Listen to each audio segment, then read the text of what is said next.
T1 페이커 팀이 연습하는 PC방이 홍대 쪽에 있었대요. 여기 근처네요. 근처에요. 우리 지금 핫한 데 살고 있는 거예요. 여기 조금만 나가면 만날 수 있었는데. 지금 성지순례 하고 있잖아요. 아. 한번 거기서 고기 드시러 가세요. 그래서 성수동이 아니라 거기 막 플랜카드 이미 다 걸어놨는데 젠슨 황이 지금 페이커를 봐야 된다 이거예요. 홍대로 오게 됐고 거기서 가까운 음식점을 찾다가 형님 먼저인가요? 형님 뭐지 거기 갔잖아요. 그 가게에 네이버 페이가 되는 안면 인식 페이스 사인이 없었다면 딴 데로 옮겼을 수도 있을 거라고 생각을 해요. 결제는 이혜진 의장이 할 거기 때문에 그걸로 결제를 해야 네이버페이로 결제했다고 얼굴로 했어요. 그러면서 젠슨 황이 같이 옆에서 이렇게 어깨동무하면서 결제를 하더라고요. 그게 바로 마케팅 효과가 있었던 거죠. 카드 없어도 된다. 페이스로 결제가 되는 시스템을 한국은 하고 있다는 걸 젠슨 황이 본 거잖아요. 그 효과가 있었고 그게 바로 앞으로의 화폐는 카드가 없어도 된다라는 부분들이 이제 점점 이렇게 전환의 시점이 있다라는 부분들이 좀 보이더라고요. 나중에 막 심는 거 아니에요? 네. 이식해가지고 막 결제. 심겠죠. 이렇게 유심 심듯이 칩을 심겠죠. 뭔가 무서우면서도 네. 결국은 그게 가능한 이유는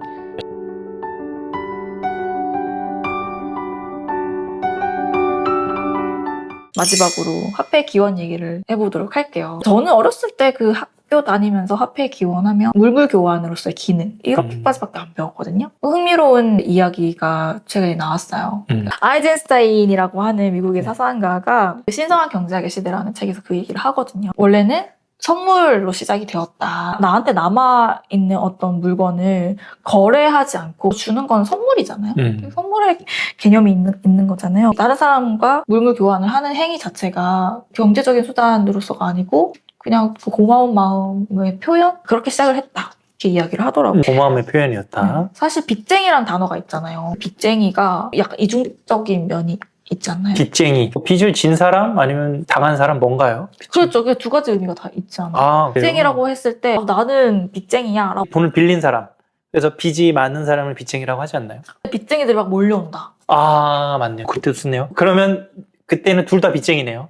그렇죠. 둘 다 빚쟁인데 나는 빌린 빚쟁이고 거기는 빌려준 빚쟁이고. 실제로 영어권에서도 borrow라는 단어가 있고 랜드라는 단어가 있잖아요. 네. 그 둘 단어가 혼동해서 많이 명확하게 구분이 되어 있지 않았다는 거예요. 처음부터. 같은 말이었다는 기원설이 있거든요. 돈도 화폐도 명확하게 뭔가 이제 물물 거래의 수단으로서 구분이 되어 있는 게 아니고 결국은 이제 그냥 주고받는 선물이었다? 이렇게 보는 그 견해가 있는 거죠. 사실 돈이라는 게 인간관계 속에서 탄생했다고 봐도 무방하잖아요. 인간이 살아가는데 필요한 어떤 수단. 그러니까 딱 수단 이렇게만 보는 게 아니고 어떤 관계 속에서 탄생하는 것. 관계 속에서 탄생했다. 화폐가. 그런 것 같아요. 그 얘기를 또 들어보니까 어느 날 그냥 솟은 게 아니라 관계 속에서 신뢰를 기반으로 탄생했다. 이 책을 쓰신 이한배 작가님은 이 화폐라고 하는 걸 너무 차갑고 냉정하게만 보지 말고 선물이 화폐의 기원이고 이것이 인류의 본성이라고 하면 우리가 사는 세상의 모습이 얼마나 따뜻하게 달라질 수 있을까 긍정적으로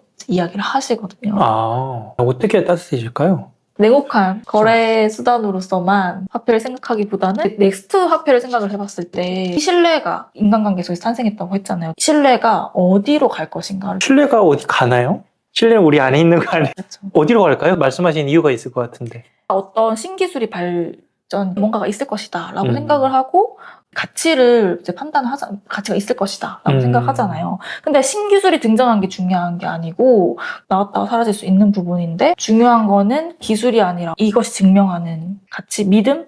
기술보다 중요한 건 믿음이다. 그것이 아닐까.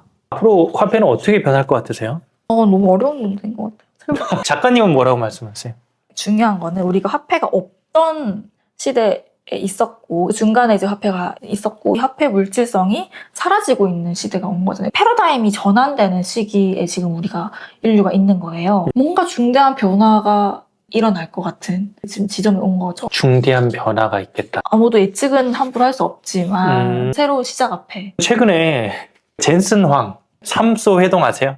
봤죠. 삼겹살을. 저는 거기에서 우리가 지금 얘기하고 있는 관계에서 화폐가 신뢰를 기반으로 만들어진다라는 걸 많이 느꼈어요. 결국 그 사람들이 모여서 밥 먹고 하는 게 뭐가 중요해요? 우리에게 다 집중시키게 만들었잖아요. 뭐가 있는 우리한테 것 돈을 뿌려주는 것도 뭐가 있는 아닌데 것 같은. 뭐가 있어서 네. 우리는 그걸 보고 있나. 그 사람이 뭐 아이돌도 아니고. 거기에서의 화폐적 기능을 혹시 보셨어요?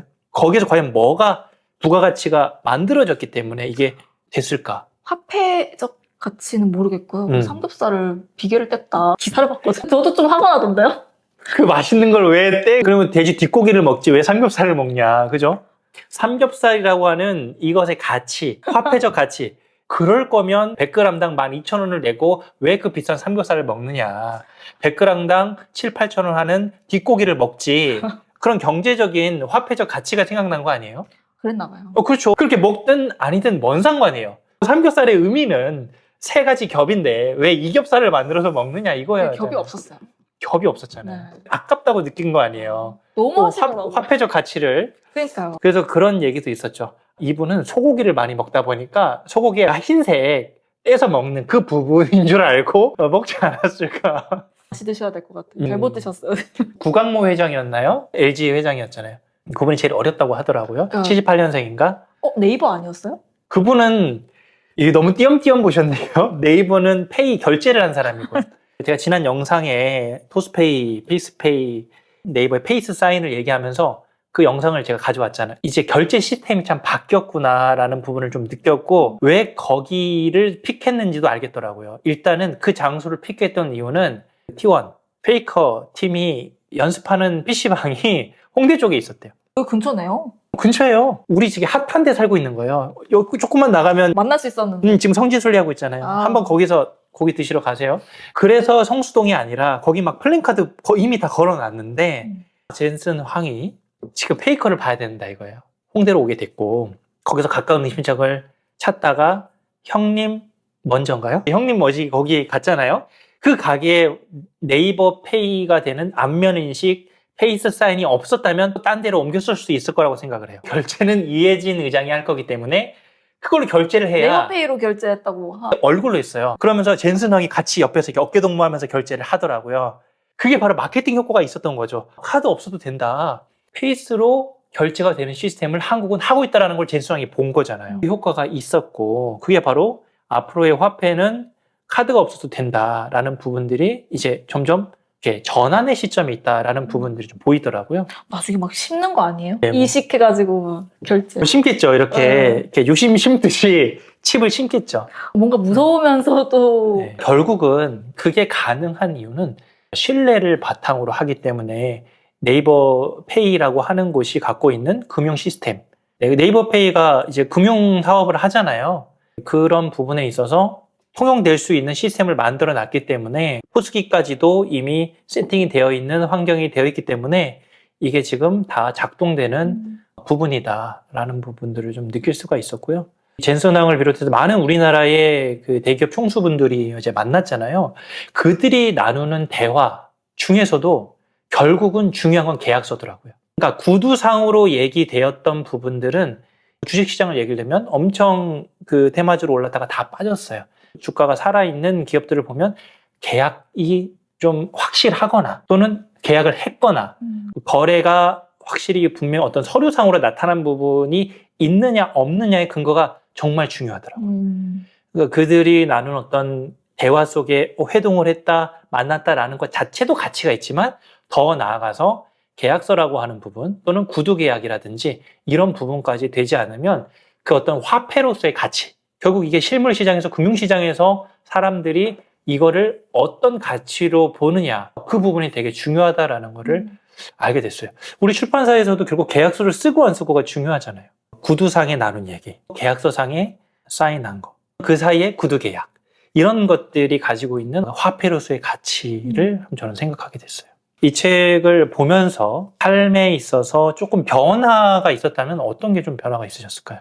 저는 그 생각을 진짜 많이 했어요. 저도 사실 어떤 기술이 나온다 그러면 되게 주목을 했거든요. 네. 근데 사실 없어진 것도 많잖아요. 그리고 실패한 것도 많고 메타버스 이런 거 나왔을 때도 처음에 그러니까 NFT 뭐 이런 거 엄청 그때 반짝했잖아요. 지금은 그런 이야기를 잘 안 하게 되고 메타버스 같은 경우에도 메타버스. 처음에 나왔을 때는 막 책도 엄청 많이 나오고 맞아요. 엄청 팔렸고 시장이 따로 있었거든요. 결국 페이스북도 이름을 그래서 메타라고 지었는데 메타 사업 별로 안 하는 것 같아요. AI 사업을 하고 있지. 기술이 나오는 게 중요한 게 아니고 네. 어떤 화폐가 등장을 한 게 중요한 게 아니라 그것의 이면에 있는 그 진짜 가치를 좀 읽을 수 있어야 될 것 같다. 그 생각을 하게 된 것 같아요. 너무 좀 생각 없이 어떤 게 나오면 바로 막 투자하고 어떤 게 나오면 주식 사야지 이게 아니고. 월드컵이 열리잖아요. 아셨어요? 월드컵을 잘 안 봐서 그렇군요. 월드컵을 하는 거예요. 월드컵입니다. 벌써 우리가 정신없이 살다 보니까 네. 몰랐는데 이 월드컵에서 지금 현대가 공식 후원사래요. 현대. 아시죠? 근데 거기에 로보틱스를 하잖아요. 현대차는 자동차 기업이라고만 생각하면 안 돼요. 그렇죠. 로봇 기업이라고. 로보틱스를 하는데 미국의 보스턴 다이내믹스라고 하는 세계 최고의 로봇 회사의 지분을 많이 갖고 있어요.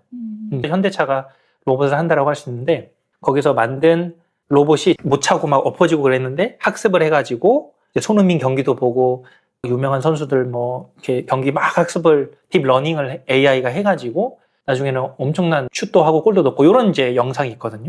그러니까 이런 것도 보면 봐야 된다는 거죠. 지금 이 로봇이라고 하는 그걸 피지컬 AI라고 하는데 우리의 일상에 다가온 건 아니잖아요. 챗GPT나 제미나이나 클로드나 이런 회사는 우리들이 많이 쓰고 있어요. 네이버도 뭐 여기 검색하면 AI로 막 요즘 막 알려주더라고요. 그렇게 많이 쓰고 있는데 이 로봇은 사실 뭐 공장에서는 자동화 시스템으로 많이 쓰고 있지만 우리 일상에서 로봇의 직접적인 혜택을 막 받고 있지는 않잖아요. 그러니까 이런 부분에 갭이 있는데 이런 것들도 볼 수 있어야 된다.